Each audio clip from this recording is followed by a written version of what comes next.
안녕하십니까. 김종상의 정치인문학입니다. 오늘은 엊그제 자유한국당에 입당한 황교안 전 총리의 정치 입문, 그리고 다음 달로 예정된 자유한국당의 당대표 선출과 관련해서 살펴보려고 합니다. 대한민국은요, 역대로 대통령이 있는 정당하고 대통령이 될 사람이 있는 정당만 흥하고 살아남았습니다. 자유한국당으로서는 마땅한 차기주자가 없어서 보수 전체가 걱정하고 있는데, 황교안 전 총리의 입당은 천군만마를 얻은 셈이죠. 그런데도 불구하고 황 전 총리가 입당한 첫날부터 민주당은 물론이고 자유한국당 내부까지 가세해서 무임승차니 도로 친박당이니 하면서 비난과 견제가 쏟아졌습니다.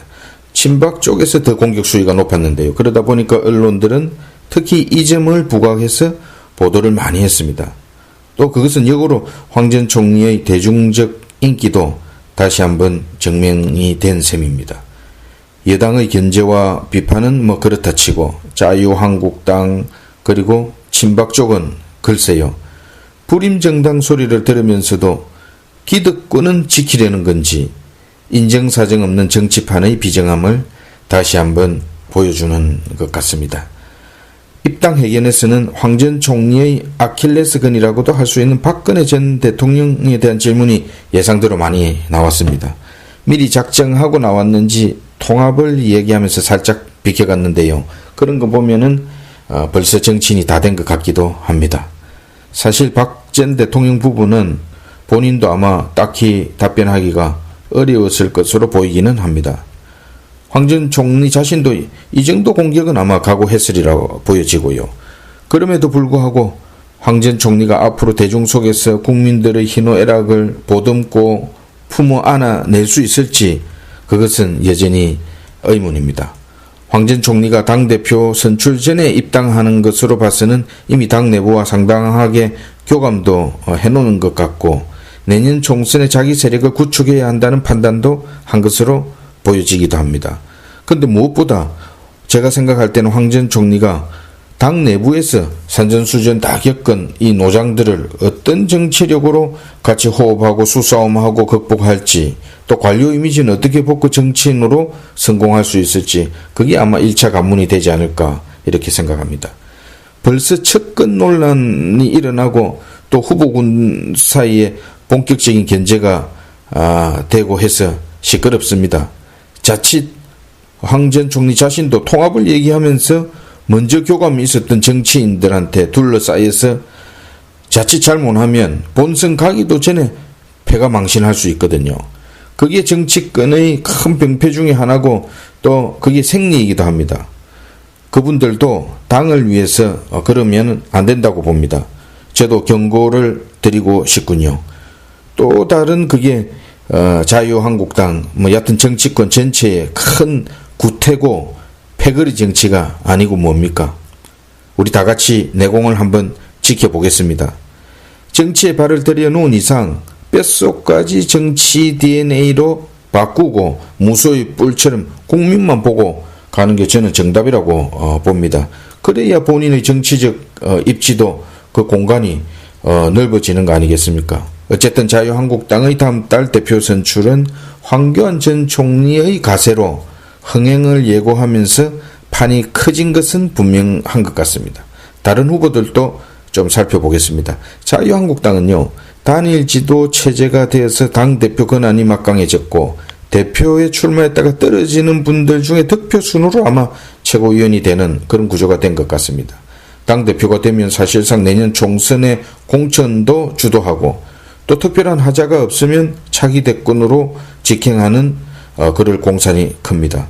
변수가 있다면 내년 총선 결과가 만일이 안 좋았을 때의 책임 논란, 확률이 높지는 않지만 대표 선출 과정이 너무 과열되어서 분당할 수도 있는 가능성, 이것도 배제할 수는 없겠죠. 제 판단으로는 선거 양상이 친박 비박 구도가 되면 황교안 전 총리가 아무래도 좀 유리해 보입니다. 정우택 의원, 김태호 전 경남지사가 충청, 경남 등에서 표를 좀 잠식해도 대세는 지장이 없어 보이고, 반면에 비박은 김무성 전 대표는 출마하지 않을 것으로 보여집니다만 오세훈 전 시장 그리고 1월 말 출판 기념회 때 출마 여부를 밝히겠다는 홍준표 전 대표 또 다른 후보들 해서 표 분산은 불가피해 보입니다.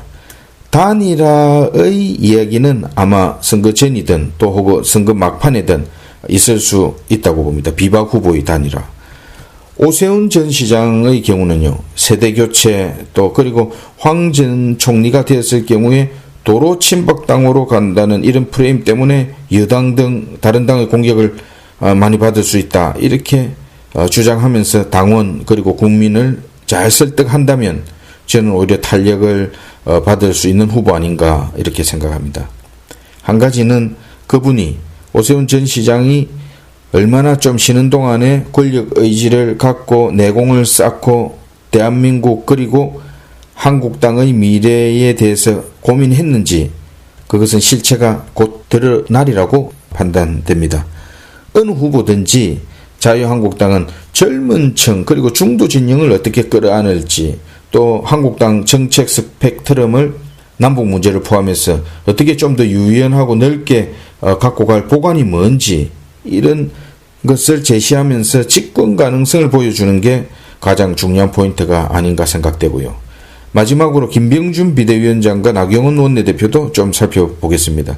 김병준 위원장은 그래도 당이 어려울 때 내가 들어와서 지지도도 좀 회복되고 이제 할만하니까 물러나라 하니 참 난감한 것도 사실입니다. 친박 등에서는요, 한 게 뭐 있나 이제 돌아가라 이런 의견도 있지만요.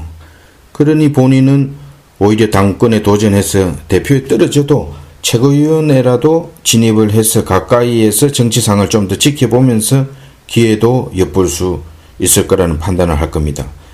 아마 후보들 움직임이 다 감지가 되고 나면 결심을 밝히겠죠.